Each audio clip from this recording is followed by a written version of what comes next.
93.5 red FM पे New York radio festival 2015 का best innovation and best narration category में awarded show एक कहानी ऐसी भी सीजन 3 प्रवीण के साथ।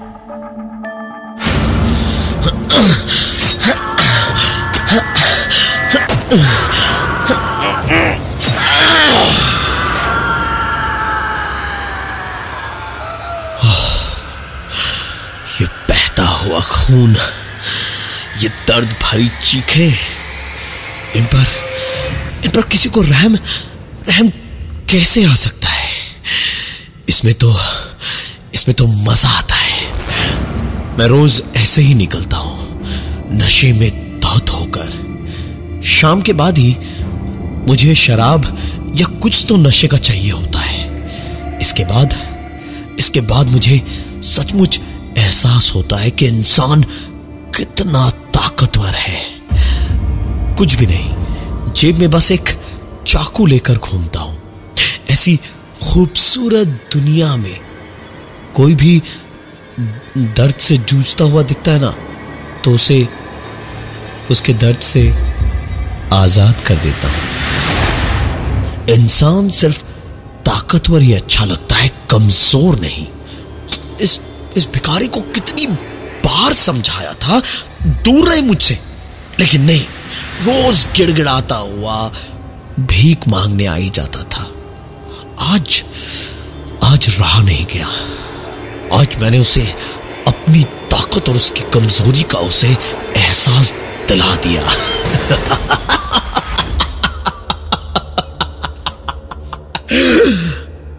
मार दिया उसे।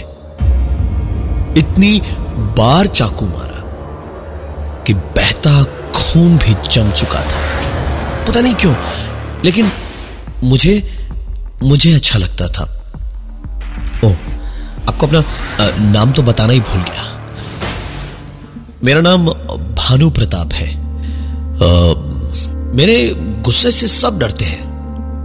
रजवाड़ा हूं मैं। किसी जमाने में बड़ी रियासतें थी हमारी, और आज कीड़े मकोड़ों की तरह थोड़ी रहूंगा। गुरूर है हमारे खानदान का, नाम है, खौफ है। पूरा इलाका थर्राता है मेरे नाम से। मुझे सामने देखकर अच्छों का हाल खराब हो जाता है। उस भिखारी को मारकर मैंने वहीं फेंक दिया और आराम से टहलता हुआ अपने फ्लैट की ओर जा रहा था, जब एक औरत रोती हुई दिखाई दी। मैं उसके पास गया और मैंने उससे पूछा, क्या हुआ, रो क्यों रही हो? वो कुछ नहीं बोली, बस रोती रही। मैंने फिर से पूछा, अरे ओ, सुनाई नहीं देता क्या? बहरी है? अरे हुआ क्या, किसी ने कुछ कहा क्या? उसका रोना बंद हुआ। आंसू पहुंचकर बोली कि उसका बच्चा बीमार है, पति शराब में पैसे उड़ा देता है और उससे धंधा भी करवाता है। मुझसे ना सच कहूं, उस औरत का दर्द देखा नहीं गया मुझसे। और उसके बाद मैंने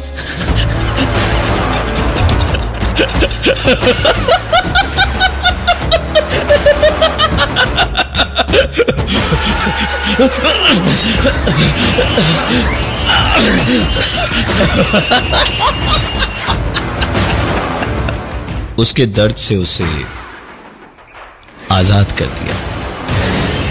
खुशी हो रही थी मुझे, गुदगुदी सी हो रही थी, मजा आ रहा था मुझे। उसे भी मार दिया था मैंने। इंसान तो ताकतवर बनने को ही पैदा हुआ है। पूरी दुनिया पे इंसान राज करता है, और ये साले कीड़े मकोड़े हैं, पूरी दुनिया पर धब्बा है, धब्बा।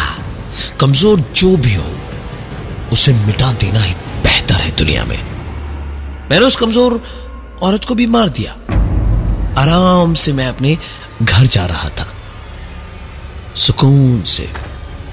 बिल्डिंग में जाकर लिफ्ट में चढ़ा और फिर लिफ्ट पे अपने 10th फ्लोर का बटन दबाया। लिफ्ट जाकर 10th फ्लोर पे रुकी तो मैंने देखा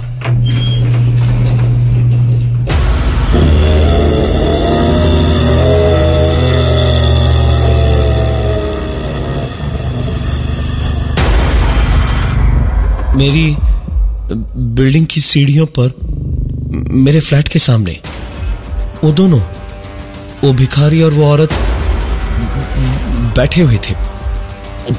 मेरी तो जैसे सांस ही नहीं आ रही थी। मैंने लिफ्ट का दरवाजा तक खोला। वो दोनों वहां से उठे और कदम धीमे धीमे बढ़ाकर मेरे करीब आए और उसके बाद एक जोर की चीख निकली दोनों के मुंह से, इतनी तेज कि मैंने अपने कानों को हाथों से ढक लिया और आंखें डर से बंद कर ली। और जैसी चीखें बंद होने पर मैंने आंखें खोलकर देखा तो कहीं पर भी कोई नहीं था। मैंने जब आंखें खोलकर देखा तो ना ही वो दोनों आसपास थे और ना ही मैं किसी बिल्डिंग में या किसी फ्लैट के सामने था। मैं अपनी कोठरी में था, यानी कि जेल में। फांसी होनी है मुझे कुछ ही दिनों में। खून का इल्जाम है मुझ पर। मैंने सच बताऊं तो आज तक किसी का बुरा नहीं किया है। मैंने उस पागल को भी नहीं मारा था। वही पागल जो मेरे शोरूम के पास घूमता रहता था। मैं रोज शोरूम बंद करते वक्त बस एक ही प्रार्थना करता था कि उस मनहूस का मुंह न दिखाई दे। लेकिन उस रात सड़क खाली थी। आसपास कोई इंसान तो क्या, कोई जानवर भी नहीं था। मैं करता भी तो क्या, कमजोर हूं। बह गया जज्बातों में, रहा नहीं गया मुझसे। वो पागल हंसता हुआ उधर से निकल रहा था और मुझे देखकर हंस रहा था और कुछ तो अपने आप में ही बोले जा रहा था। नहीं रहा गया मुझसे। मैंने उसे इशारा करके भागने को कहा तो उसने गुस्से में मुझ पर ही पत्थर फेंका। एक दो पत्थर से तो मैं बच गया, लेकिन तीसरा पत्थर आकर मेरे सर पर लगा। अब मेरे जैसा आदमी इतना तो झेल नहीं सकता ना। हाँ, मैंने चाकू निकाल लिया जेब से और बस मार डाला साले को। रोज का नाटक खत्म कर दिया मैंने और इसके बाद आराम से अपना स्कूटर चालू किया और घर को निकल पड़ा। लेकिन बीच रास्ते में घर जाते वक्त मुझे सड़क के बीचों बीच बैठा हुआ वही पागल दिखाई दिया।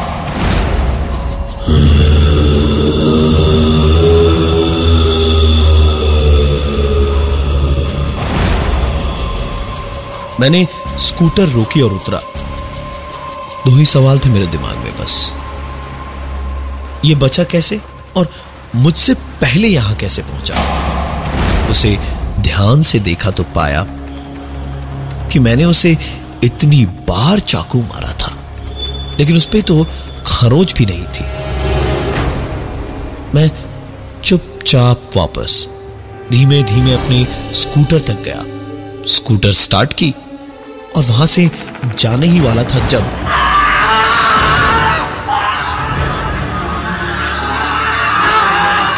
वो पागल उठा और चीख कर भागा वहां से।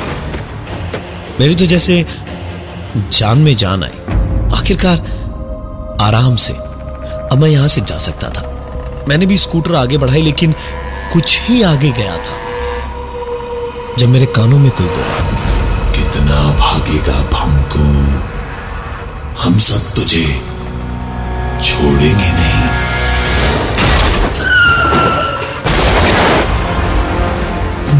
भमकू मेरे घर का नाम था। मेरे घर वाले मुझे इस नाम से पुकारते थे, पर इस पागल ने यह नाम क्यों लिया? कौन सब मुझे नहीं छोड़ने वाले थे? इतने सवाल तो दिल में थे, लेकिन आंखों के सामने अंधेरा छा रहा था, बेहोशी छा रही थी मुझ पर। सामने मेरा स्कूटर टूटा फूटा पड़ा था। मेरे सर से, हाथ पांव से, चोटों से खून बह रहा था और मैं आखिरकार मैं बेहोश हो गया। मेरी आंख खुली तब जब चारों ओर से रोने की आवाजें आ रही थी। आवाज शुरुआत में धीमी थी, लेकिन फिर धीरे धीरे बढ़ती गई। मैं बेहोशी से कराहता हुआ, पानी मांगता हुआ धीमे धीमे आंखें खोलने की कोशिश कर रहा था। प्यास से गला सूख चुका था बुरी तरह से। रोने धोने की आवाजों से यही उम्मीद थी कि आसपास मेरे अपने लोग होंगे, इसलिए मुझे घबराने या परेशान होने की जरूरत नहीं थी। मैंने पानी मांगते हुए आंखें खोली तो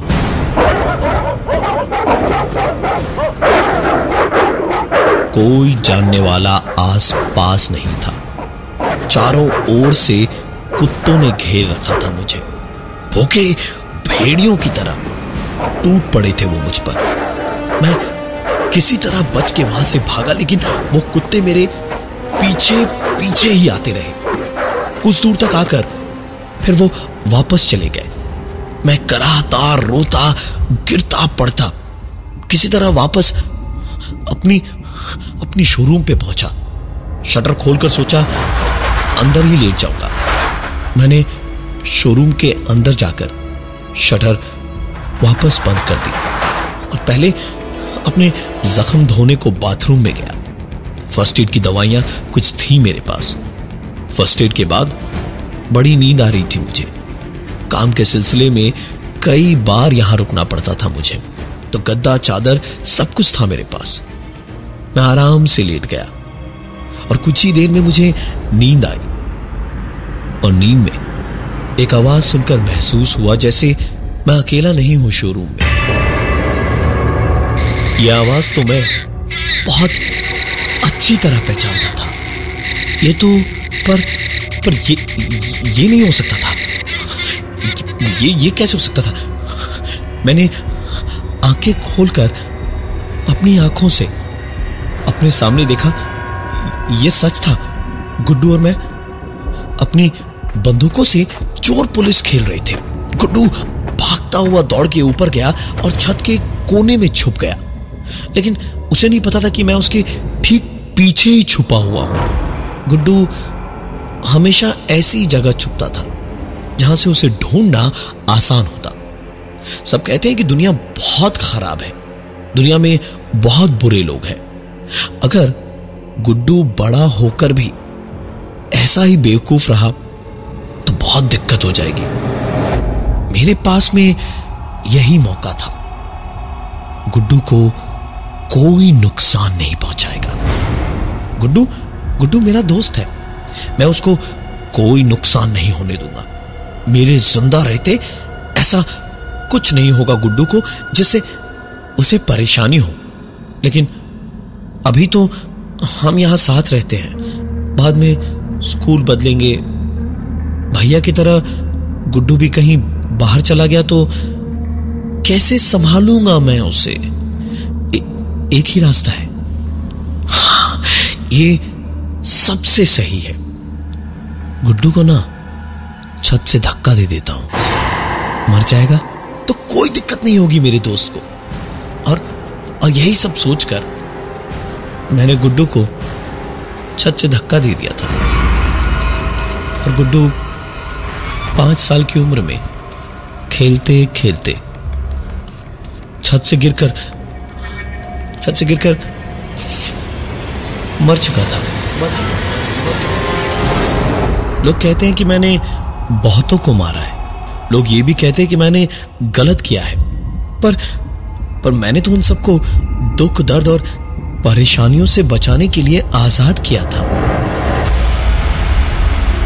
हाँ, मारा मैंने उन सबको मारा मैंने। क्या करता? हाँ, वो भिखारी वो मेरा पार्टनर था। बेवकूफ था, पूरा बेवकूफ। उसके सामने मैंने उसकी बीवी पर डोरे डाले और वो कुछ नहीं बोला। मैंने दोनों का तलाक करवा दिया। दोनों सड़क पर आ गए, भीख मांगने पर मजबूर कर दिया। लेकिन वो समझा ही नहीं कि मैं उसके भले के लिए सब कर रहा था, कि वो दुनिया से लड़ सके। पर जब मैं समझ गया कि इस नामुराद का कुछ नहीं हो सकता, तो मुझे उसे आजाद करना पड़ा। वो औरत, वो उसकी बीवी थी, वो तो गलत थी, उसे तो अपने किए की सजा मिलनी थी ना। आप ही बताइए, क्यों ना मारता मैं उसे। और वो पागल वो मेरा बाप था। हमेशा कहता था कि मैं जिंदगी में कुछ नहीं कर पाऊंगा। हर वक्त, हर लम्हा बस मेरी कमियां निकालते थे। अरे मैं भी इंसान हूं, मेरा भी दिल है, बुरा लगता है, बेइज्जती भी महसूस होती है। एक रात गुस्से में मैंने घर को आग लगा दी थी। मां उसी में जल के मारी गई थी। जब पिताजी को पता चला तो वो पागल हो गए। मैंने कहा कि अच्छा है, आपकी रोज के शराब के नशे में धुत होकर पीटने से बच गई वो, लेकिन पागल हो ही चुके थे, अब क्या समझ आता उन्हें। खुश था मैं, बहुत खुश था। आज मेरी फांसी का दिन है। कोठरी के दरवाजे के उस पार से सिपाहियों के आने की आवाजें आ रही है। आज मेरी अपनी आजादी है। लेकिन ये मेरी आजादी कैसे होगी? मैं तो ताकतवर हूं ना, मैं कमजोर नहीं हूं। मुझे इन्हें समझाना होगा, बात करनी होगी इनसे। मैं यहां नहीं हूं, मैं यहां हूं ही नहीं। मैं तो मर चुका हूं। सुन रहे हो सिपाहियों? अरे मैं नहीं हूं। अरे वो देखो, मेरे पिताजी तुम्हारे ठीक पीछे खड़े हैं। उनसे कह दो कि मैं नहीं हूं यहां। ऐसे ना घूरे मुझे। शादाब भी खड़ा है अपनी बीवी को लिए हुए।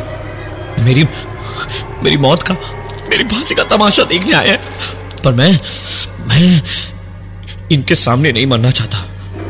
मुझे शर्म आती है ना, इनके सामने मुझे मत मारना। हाँ, मेरी हरकतें देखकर मुझे हॉस्पिटल लाए हैं। कह रहे हैं फांसी तब तक नहीं हो सकती जब तक मैं दिमागी तौर से ठीक ना हो जाऊं। पागल खाने में रखेंगे मुझे तब तक, जब तक मैं ठीक नहीं हो जाता। आप कहीं कमजोर तो नहीं इस दुनिया के लिए? कहो तो आजाद कर दूं आपको भी, आजाद कर दूं आपको भी, आजाद कर दूं आपको भी। मैं हूं प्रवीण, और ये थी आज की एक कहानी, ऐसी भी।